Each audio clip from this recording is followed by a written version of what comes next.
Bonjour à tous, on va attendre quelques secondes pour démarrer formellement notre nouvelle session de Facebook Live et je vais vous présenter mes collègues.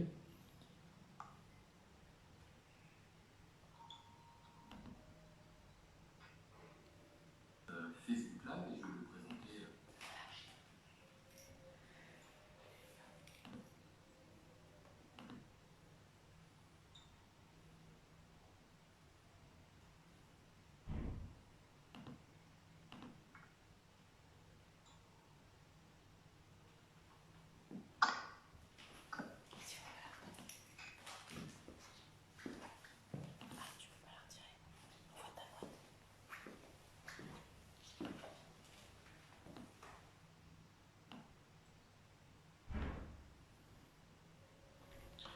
bonjour à toutes les personnes qui me souhaitent également leur bonjour et on va bientôt commencer.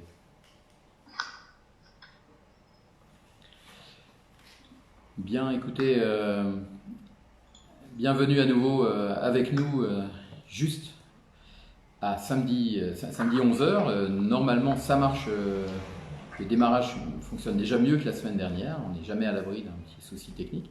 Je voudrais remercier les différents élus qui sont avec moi ou derrière la caméra, mais la personne qui est Estelle Sueur aujourd'hui jouera aussi le rôle très important de médiateur entre vos questions et nous. Donc bonjour Estelle Sueur. Bonjour à tous. Nous avons également derrière moi et par Teams Agnès Pelfort, adjointe à la culture. Agnès est là. Plus fort Agnès quand on t'entend bien. Voilà. Christelle Terre est également parmi nous, adjointe à l'éducation. Bonjour à tous.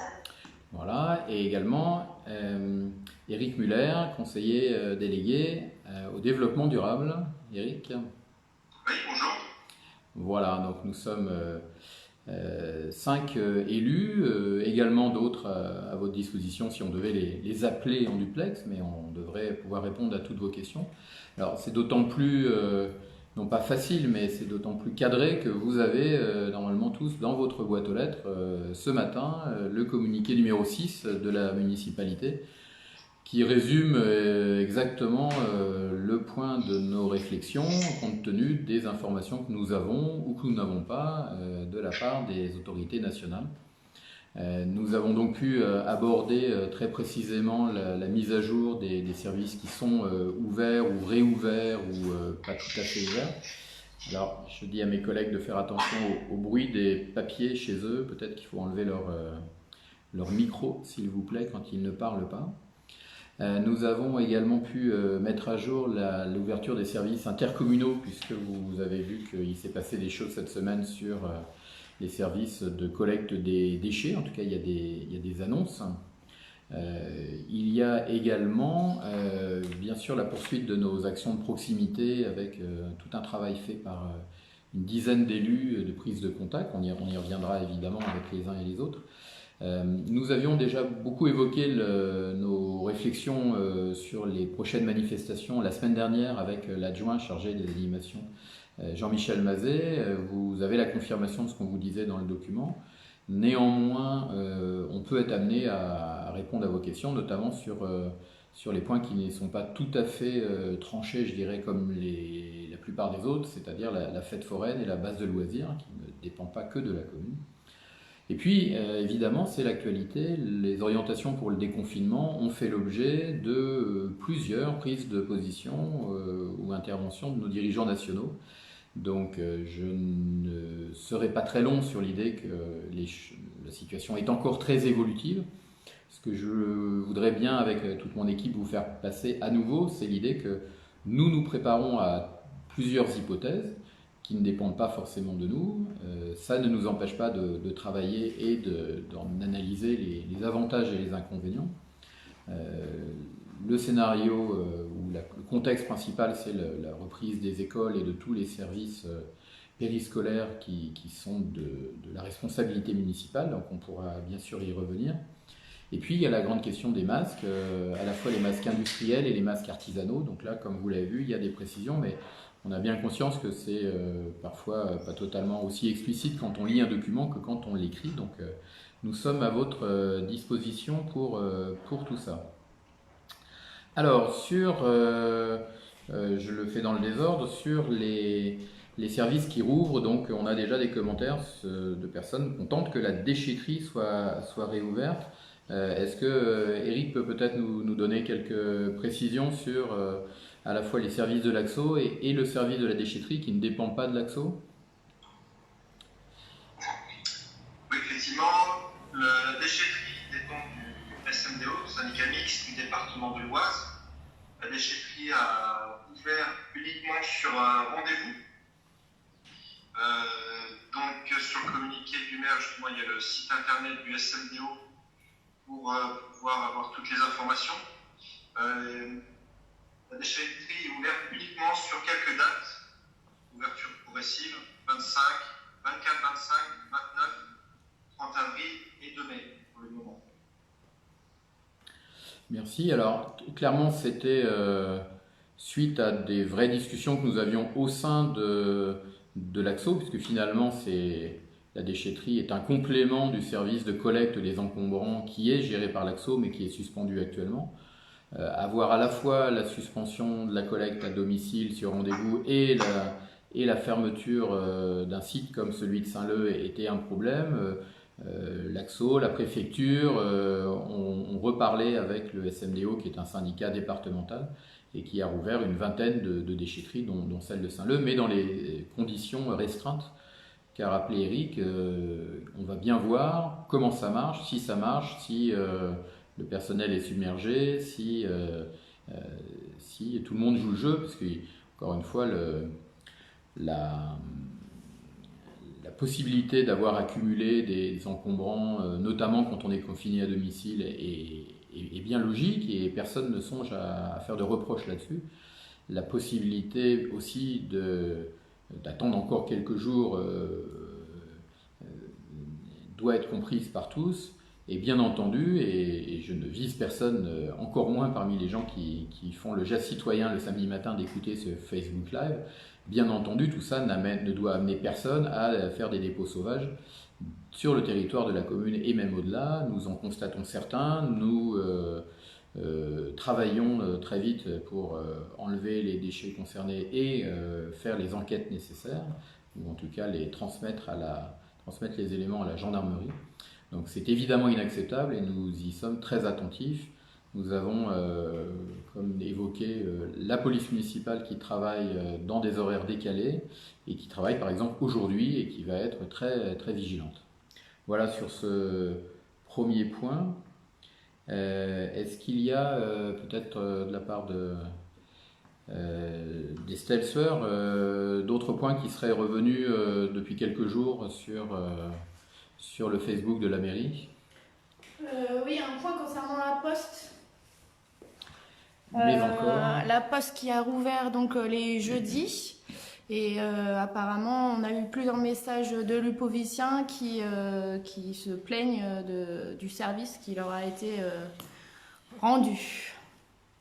Bon, alors évidemment tout le monde devrait être content, même le personnel de la Poste, qu'ils puissent continuer à rendre un service. Donc j'espère que les qualités d'accueil des uns et des autres vont être au niveau nécessaire. On va y veiller et on se rapprochera de la hiérarchie de la Poste. Ce qu'il faut bien rappeler, c'est qu'il y a deux métiers au moins à la Poste. Il y a la distribution du courrier et l'animation des bureaux.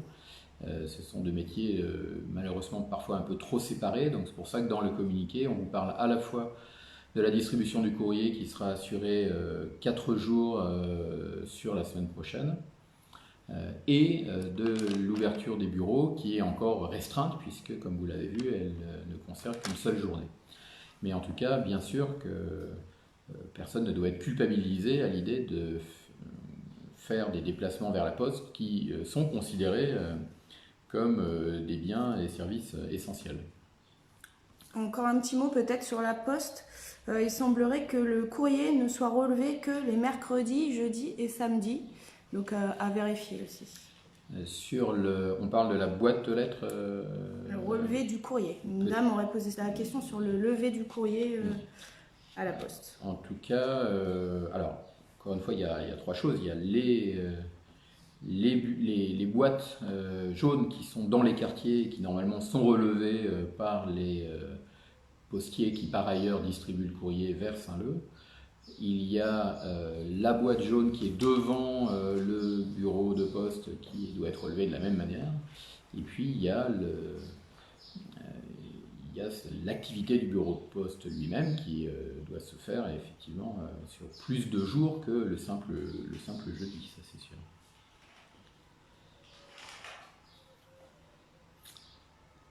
Bonjour à tous, donc je vois un remerciement pour la distribution du communiqué, donc il faut effectivement transmettre vos remerciements aux équipes municipales de porteurs et de distributeurs qui ont œuvré et qui sont maintenant bien rodés à 5, 6, 7, 8 personnes pour assurer cette distribution sur moins d'une journée. Ils ont commencé hier matin, ils ont terminé à 15h. Pour nous, c'est important, vu la situation très évolutive, vous l'avez vu, nous avons daté le communiqué de jeudi 13h, pas une minute de plus, parce que tout peut changer. On le reverra d'ailleurs sur la distribution des masques, il y a parfois des modulations qui vont d'heure en heure. Mais en tout cas, je transmettrai bien sûr vos remerciements.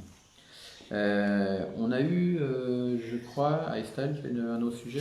Oui, une question de Fanny qui est régulièrement sur le Facebook Live. Je ne sais pas si elle est là aujourd'hui, mais bonjour. Qui nous demandait si elle allait avoir des dépistages sur la ville. Alors, le rôle des mairies est une chose, la possibilité de test en est une autre. Nous avons un laboratoire d'analyse sur la commune. Il fonctionne dans les conditions que vous connaissez, mais il n'y a pas d'activité de test, puisque celle-ci doit être menée quand même à part de l'activité habituelle du laboratoire. Cette activité est par contre possible à Gouvieux, dans une sorte de drive qui a été ouvert par le groupe qui exploite les laboratoires de la région, y compris celui de Saint-Leu. Donc les tests se font à Gouvieux. Derrière la question, il y a bien sûr cette idée du déconfinement qui devrait s'accompagner d'une montée en puissance des tests. Donc cela fait partie des informations que nous n'avons pas à l'heure où on se parle. Quel est le rôle des territoires? Est-ce que cette montée en puissance des tests se fera uniquement dans les institutions médicales habituelles? Est-ce que les laboratoires devront ouvrir d'autres lieux supplémentaires? Est-ce qu'on nous demandera notre aide pour cela? Encore une fois, ce n'est pas encore clair. Ou est-ce qu'on demanderait carrément aux mairies d'ouvrir des gymnases pour faire des centres de tests plus larges? Voilà. Nous avons déjà envisagé toutes ces hypothèses. Nous pouvons travailler sur la dernière puisque c'est celle qui nous concernerait le plus. Mais actuellement, il n'y a aucun retour. Je pense que tout ça sera dans le plan gouvernemental qui devrait être présenté en début de semaine prochaine. Voilà, est-ce qu'il y a une autre question? Autrement, on peut passer sur les masques, qui est un sujet important. Alors, il y a une question concernant la réouverture des magasins de tissus, si on sait à partir de quand? Alors, c'est une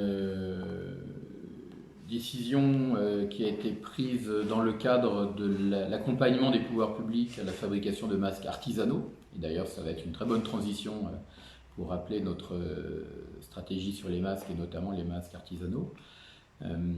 La nécessité de prendre des commandes de matériaux et de tissus est apparue évidemment assez tôt, et il y a effectivement un accompagnement des pouvoirs publics qui a consisté à autoriser la réouverture de ces commerces. Donc je prends tout de suite l'arrêté préfectoral qui a permis cette réouverture et je vous donne la réponse.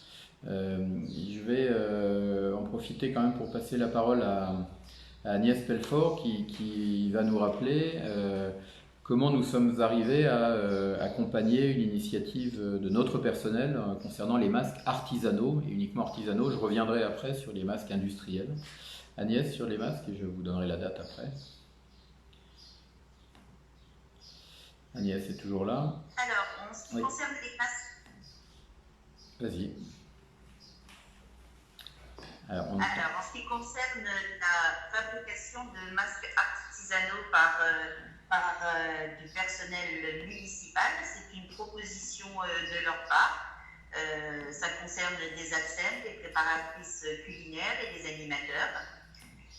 Nous avons bien sûr reçu cette proposition de fabrication de masques avec grand plaisir, puisque à l'heure actuelle, on essaye de faire tout ce qu'on peut dans tous les domaines.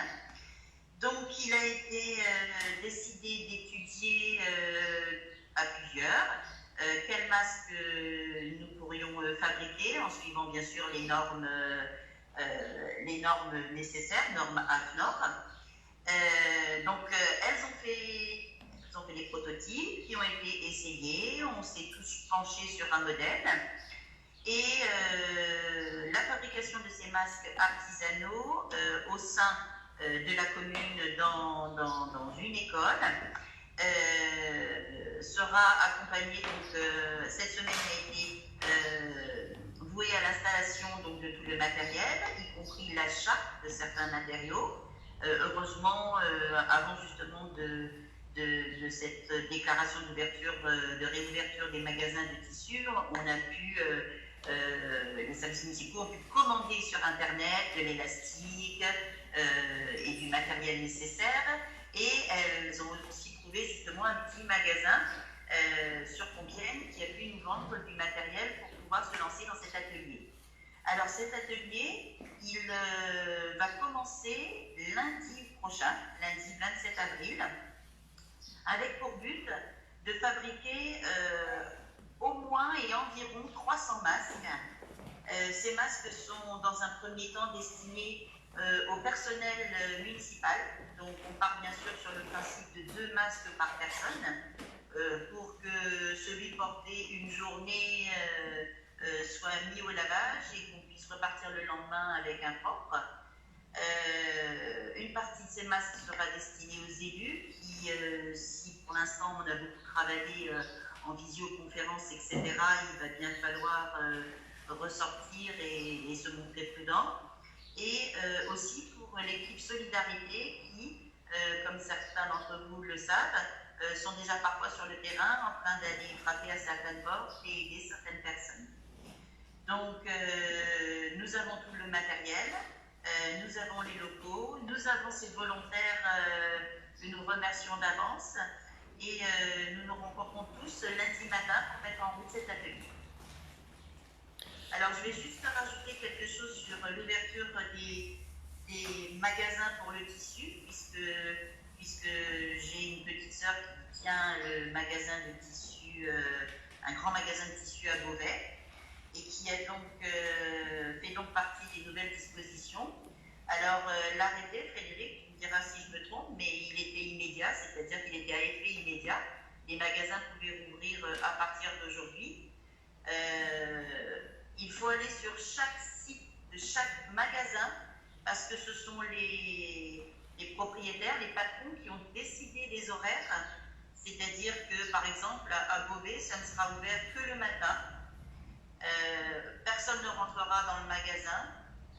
On ne peut acheter qu'une seule chose dans ces magasins, c'est du tissu, du fil, des aiguilles et de l'élastique. Et il ne sera peut-être même pas question de choisir ses couleurs, etc. Ce sera des kits tout prêts pour pouvoir fabriquer des masques. Mais en tout cas, c'est différent selon chaque magasin. Donc pour le tissu des Ursules, il vaut mieux aller voir sur leur site ou essayer de les joindre au téléphone pour savoir quand ils ont décidé et sous quelle procédure ils vont réouvrir et faire cette vente de matériel nécessaire à la fabrication de masques. Alors c'est exactement ça, merci Agnès sur l'ouverture immédiate. L'arrêté préfectoral datait du 23 et il était exécutoire immédiatement. Les magasins les plus près sont effectivement Tissus des Ursules à Saint-Maximin, il y a Senlis, il y a le Carré Blanc à Saint-Maximin, il y a des magasins à Creil, à Chambly un peu plus loin, à Nogent, voilà. Alors si je reprends et confirme ce qu'a dit Agnès sur l'esprit de cette opération, c'est d'abord une opération de solidarité entre membres du personnel municipal. C'est important que l'état d'esprit que nous essayons d'insuffler en permanence se traduise à ce moment-là par une solidarité entre des personnes qui sont parfois un peu plus exposées que d'autres. Mais bien entendu, comme précisé dans le communiqué, au-delà des 300 qui vont être nécessaires pour le personnel et peut-être des partenaires essentiels qui sont exposés directement, comme les enseignants par exemple, on peut envisager une opération plus large, sauf que, comme l'a bien dit Agnès, c'est quand même ça a beau être artisanal, c'est de la production sérieuse, surtout si on veut le faire sérieusement avec le modèle AFNOR, avec des filtres, etc. Donc on va regarder au jour le jour combien de temps il faut pour produire chaque masque, combien de personnes conjuguent leurs efforts, quelles seront les bonnes volontés qui vont s'ajouter, puisque nous avons fait appel au numéro de téléphone dédié aux bonnes volontés, quelles seront, compte tenu des commandes que nous avons déjà passées à des points de vente de tissus, et compte tenu de l'ajout de bonne volonté et des dons qui vont s'ajouter, combien pouvons-nous produire de masques au-delà des 300. Mais pour l'instant, comme toujours, on essaye de faire phase après phase.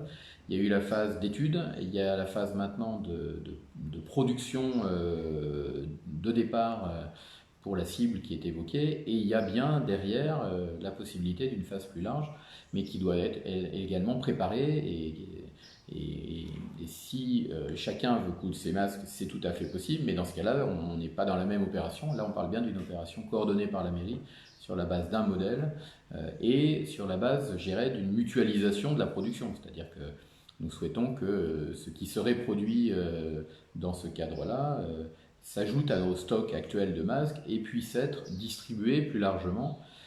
Alors ceci m'amène d'ailleurs au deuxième sujet, qui est les masques industriels et qui évolue régulièrement. Vous l'avez vu, nous faisons référence à la déclaration du président de la République qui a dit que à partir du 11 mai, tout Français pourrait se voir proposer, mettre à disposition un masque grand public par l'État via les maires.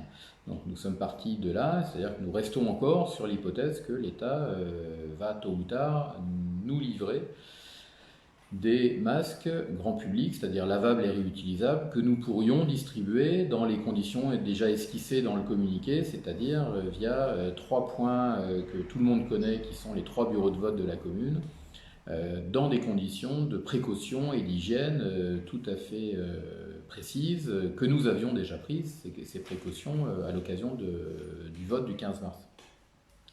Donc nous restons sur ce flux-là. Comme vous l'avez peut-être vu hier après-midi, donc après le bouclage du communiqué, on a vu arriver un peu plus de réflexion sur le fait que l'État pourrait envisager de mettre à disposition, dans le cadre non pas d'un don, mais d'un circuit commercial, donc des masques via notamment le circuit des buralistes. Donc tout ça est une bonne idée également, mais on va voir comment les deux idées peuvent être complémentaires. Pour ce qui est de la distribution gratuite de masques, nous avons une autre source que l'État qui a été évoquée, qui est le Conseil régional des Hauts-de-France, qui a fait l'effort de commander 6 millions de masques, donc un pour chaque habitant de la région, et qui nous a contactés pour s'assurer que nous pourrions relayer cette distribution au plus près des habitants. Donc là, on revient aussi sur le flux qui serait distribué via les 3 bureaux de vote et probablement via un complément de distribution qui serait en drive dans des conditions qu'on est en train de travailler. Donc, pour ces deux raisons, les masques de l'État qui pour l'instant ne sont pas abandonnés, les masques du Conseil régional, nous avons un stock à distribuer à chacun. Petit stock, puisque a priori ce serait un masque par habitant. Alors nous envisageons de compléter ce stock par notre propre stock qui est en voie de reconstitution. L'information que je peux vous donner en plus du communiqué, c'est que nous avons actuellement 3000 masques en commande et on continue à identifier des prestataires qui pourraient compléter ce stock. Donc ce nouveau flux va s'ajouter aux masques de l'État peut-être et aux masques du Conseil régional sûrement pour être intégré dans la distribution large que nous avons évoquée. Voilà sur ce sujet pour moi. Est-ce que mes collègues auraient des choses à rajouter ou déjà des des questions dont ils peuvent se faire le relais. Une question qui pourrait amener Christelle Terre à venir à d'autres explications. Une dame qui demande si les enfants vont devoir porter des masques. Alors, Christelle. Oui, Estelle, c'est justement, j'allais en parler. Oui, donc il y a une question concernant le masque pour les enfants. Pour le moment, il n'y a rien d'obligatoire. Après, je pense que faire porter un masque à un enfant toute la journée, ça va être très difficile pour eux. Si les parents ils souhaitent mettre leur enfant avec un masque à l'école, je pense pas que ça pose de problème, mais l'imposer, ça risque de poser un problème. Alors, ce qui se passe, Christelle, c'est que tout peut arriver. Nous avons eu ensemble un échange téléphonique hier avec l'inspecteur de circonscription. Cet échange faisait suite à une intervention du ministre de la Santé hier matin sur France Inter qui allait exactement dans le même sens que ce que tu viens de rappeler. Il disait lui-même aussi, ça semble compliqué de demander à des enfants de porter des masques toute la journée. Donc c'est effectivement l'hypothèse principale sur laquelle on travaille. Mais je confirme que tout peut arriver et qu'on peut avoir dans quelques jours une doctrine inverse. Et il faudra s'y adapter, sauf que si la doctrine est inverse, il faudra que les quantités de masques nécessaires pour les enfants soient également disponibles. On ne demande pas aux mairies pour l'instant de fournir les masques pour les enfants dans le cadre scolaire. Et encore une fois, sur le fond, voilà, je partage l'avis de Christelle, mais tant que le plan global du gouvernement et notamment dans le monde scolaire n'est pas publié, les différentes hypothèses restent ouvertes. Alors ça m'amène d'ailleurs effectivement à évoquer sans trahir de secret les domaines que nous avons couverts hier avec Christelle Terre et l'inspecteur de circonscription. C'est l'idée que l'éducation nationale a évoqué par l'intermédiaire du ministre à l'Assemblée, donc ça a quand même de la valeur, même si ce n'est pas totalement confirmé encore, le fait qu'il y aurait une montée en puissance des effectifs scolaires sur plusieurs semaines, le fait qu'il y aura un roulement entre les activités en présence à l'école, à distance à la maison, et aussi deux types d'activités complémentaires qui seraient des études d'une part et des activités de santé, de sport, de culture et de civisme. Hein, c'est des activités sur lesquelles, bien entendu, nous avons dit à l'inspecteur que nous pouvions être amenés en tant que commune à compléter les efforts des enseignants dans ces domaines-là. Et donc je parle bien du cadre scolaire, je ne parle pas du cadre périscolaire, avant et après l'école ou pendant le midi, où de toute façon, effectivement, nous rouvrirons nos services en s'efforçant simplement de bien les caler en termes de dimension pour être adaptés à la fréquentation réelle des écoles et aux besoins qui se feront jour. Voilà. Est-ce qu'il y a des compléments à donner, chers collègues, sur ces stratégies de masques et les questions qui pouvaient concerner ce domaine? Je vois une question sur les prestataires chez qui nous avons commandé des masques. Alors ils sont pas locaux, ils sont français. C'est compliqué par contre de savoir si la fabrication elle-même est française au départ. Hein. Il y a beaucoup de grossistes, de distributeurs professionnels qui peuvent importer. On est au fond évidemment du gros sujet des masques dans cette crise, c'est que bien entendu, ça a déjà été l'occasion de reconstituer une force de frappe industrielle française. Le stock d'État en masques lavables correspond à une centaine d'entreprises françaises qui ont été réorientées sur cette production. Demain, il faudra bien sûr qu'il y ait encore plus de production française et que nous ayons en permanence les stocks que nous avions en 2009 et qui se sont délités depuis. Quand je dis nous, c'est pas seulement au niveau de la France, c'était bien au niveau de la commune. J'y étais et nous avions des stocks nécessaires au moment de la pandémie grippale. Nous avons après manqué vigilance à l'idée de garder ces stocks intacts et de les compléter. Voilà. Deux dernières petites questions sur les masques. Est-ce que les personnes fragiles auront un masque en priorité et est-ce qu'il faudra un justificatif pour récupérer les masques? Alors, si on revient aux différents flux possibles, les stocks de l'État et du Conseil régional, voire un petit peu les nôtres, que nous sommes chargés de distribuer et que nous souhaiterions distribuer dans les bureaux de vote. Ce choix permet bien sûr de demander des justificatifs, c'est-à-dire que c'est une distribution des pouvoirs publics. Nous demandons bien sûr que les personnes soient habitants de la commune et nous donnerons bien sûr une liste précise des justificatifs de domicile qui permettront de retirer les masques. Quand j'ai dit que c'était sur les lieux de bureau de vote, ce n'est pas du tout limité aux personnes qui sont inscrites sur les listes électorales.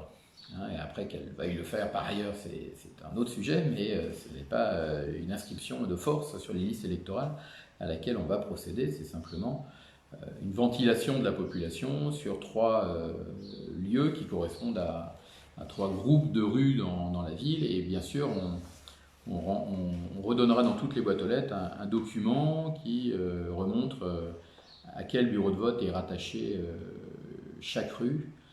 Ça pourra servir donc même pour les personnes qui ne seraient pas déjà inscrites sur les listes électorales.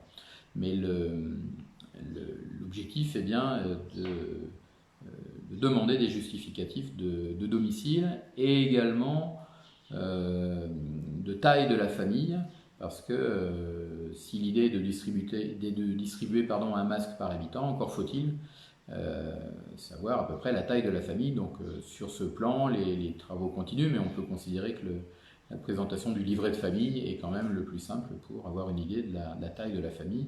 Et puis si des personnes viennent chercher des masques pour d'autres, et notamment des personnes vulnérables, comme ça je réponds à la première question là-dessus, on demandera aussi les justificatifs de la personne qui a mandaté quelqu'un d'autre. La notion de priorisation des personnes vulnérables est encore à l'étude, puisque pour cela, il faudrait être capable de définir la vulnérabilité et être capable de dire à une personne à la mairie ou dans les autres bureaux de vote, vous êtes prioritaire ou pas. C'est pas si évident.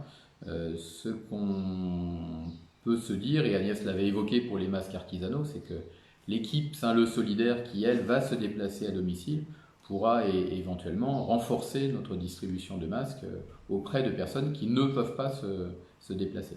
Mais pour l'instant, on vise déjà plus d'un masque par personne, en sachant que certaines personnes ne viendront pas dans les lieux publics parce qu'elles ont peut-être déjà un stock de masques elles-mêmes. Voilà, y a-t-il des compléments à donner sur... Est-ce que Christelle peut redonner aussi le tout début des réflexions que nous avons avec l'Éducation nationale sur les autres domaines hors masque, en fait? Allô, Christelle est toujours là? Oui, je désactivais mon micro.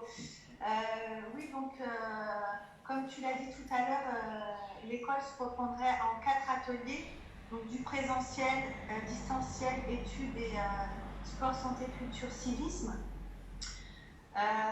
Donc on va remettre en place le périscolaire, la cantine, le centre de loisirs, et pour cela, notamment pour la cantine, on va très probablement devoir aménager les horaires d'école si on veut garder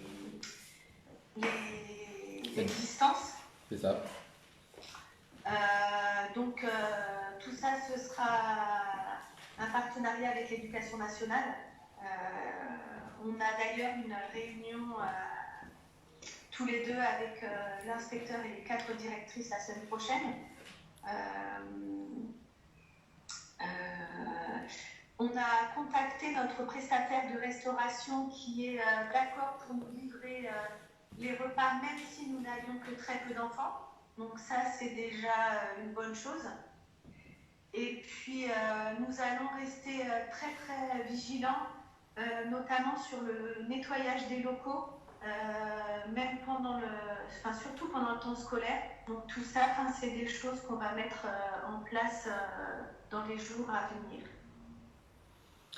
Tout à fait. Bien résumé, c'est les domaines sur lesquels nous travaillons, avec bien sûr une attention très particulière à l'hygiène des locaux et au fait de donner confiance bien sûr aux familles qui pourraient et souhaiteraient reprendre le travail et qui veulent pouvoir laisser leurs enfants en toute sécurité. Oui, il y avait une... Et si je voulais rajouter, Frédéric, que aussi, il n'y a aucune obligation à remettre ses enfants à l'école. Ça, il faut le préciser. Il ne faut pas que les parents se sentent obligés.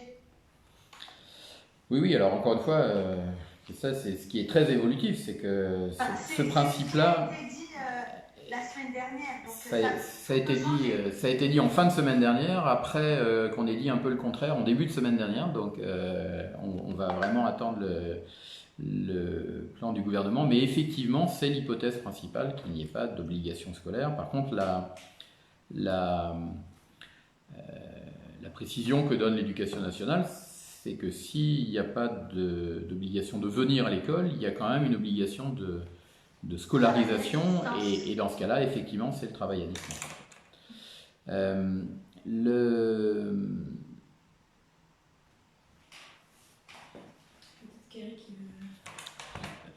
Une précision pour la cantine, on recourra à notre prestataire. Après, bien entendu, on le faisait déjà pour un certain nombre de produits, et notamment le pain. On a recours aux commerçants locaux, et on sait qu'ils peuvent aussi représenter des compléments de livraison s'il en était besoin, bien sûr.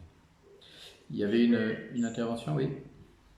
Oui, je vois une question qui vient sur les masques et sur le fait de savoir comment un coton est suffisamment pressé, serré pour la fabrication des masques. Alors notre collègue Yannis Stéphane nous avait donné la solution miracle. Vous prenez 2 morceaux de ce coton que vous superposez, vous les mettez sur votre bouche et vous essayez de souffler une bougie. Si vous n'y arrivez... Alors la bougie, il ne faut pas la mettre à 2 cm de votre bouche, il faut la mettre à peu près 10 cm. Et en fait, c'est très flagrant, un tissage de coton serré sans même y insérer le filtre de Sopalin ne permet pas d'éteindre la bougie. Si vous soufflez à travers ces 2 morceaux de tissu et qu'ils sont trop légers, pas assez tissés, serrés, la bougie s'éteindra. Merci Agnès, précision utile. Je vois une question sur la discipline dans ces temps de confinement qui ne sont pas arrêtés, notamment sur les lavages de voitures ou la présence dehors. Et puis il y avait une question sur les lumières urbaines à laquelle je demanderai à Eric Muller de répondre. Sur la discipline générale, il y a une surveillance par la gendarmerie de Saint-Leu. J'ai participé à certains contrôles routiers de leur part. Il y a une surveillance complémentaire de la part de la police municipale. Encore une fois, on nous demande du discernement, donc on n'est pas amené à patrouiller jour et nuit que sur ce sujet. Il y a aussi d'autres raisons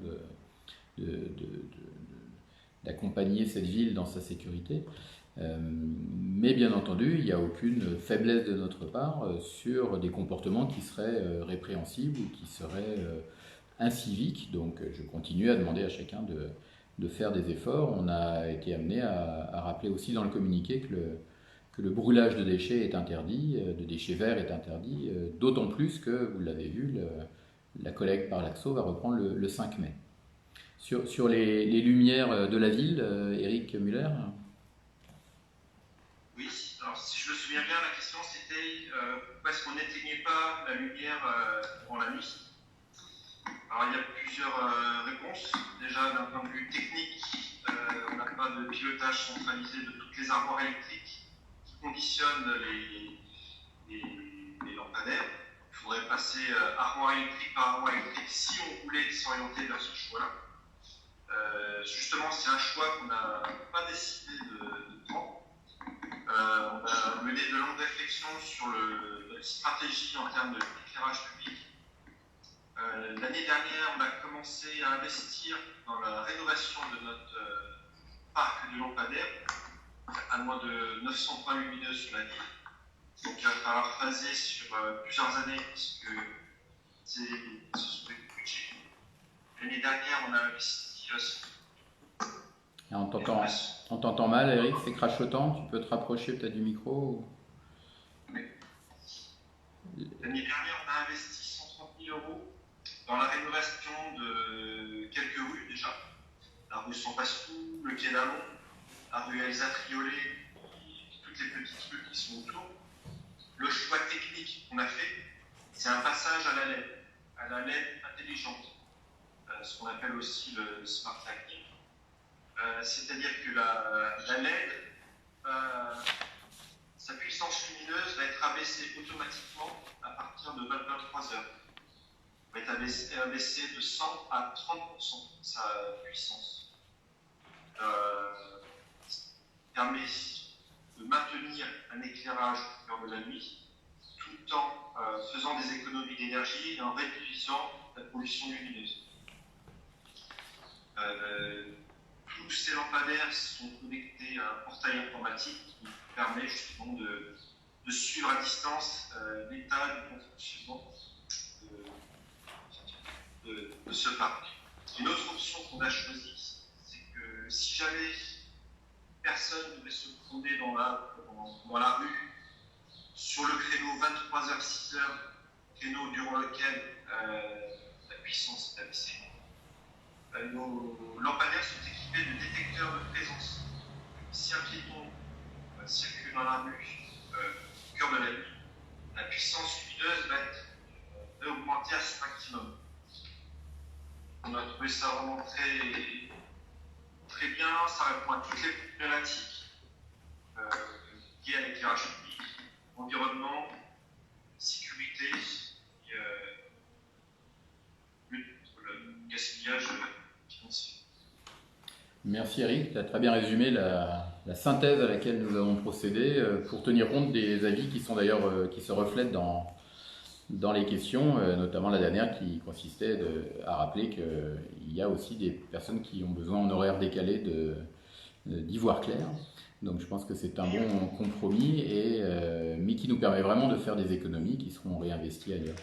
Je ne voulais pas oublier une question qui est passée tout à l'heure sur le chantier Stradal. Donc on a annoncé dans le communiqué que la reprise des activités du bâtiment travaux publics est encouragée par les pouvoirs publics, que dans notre commune il y a un chantier qui devait se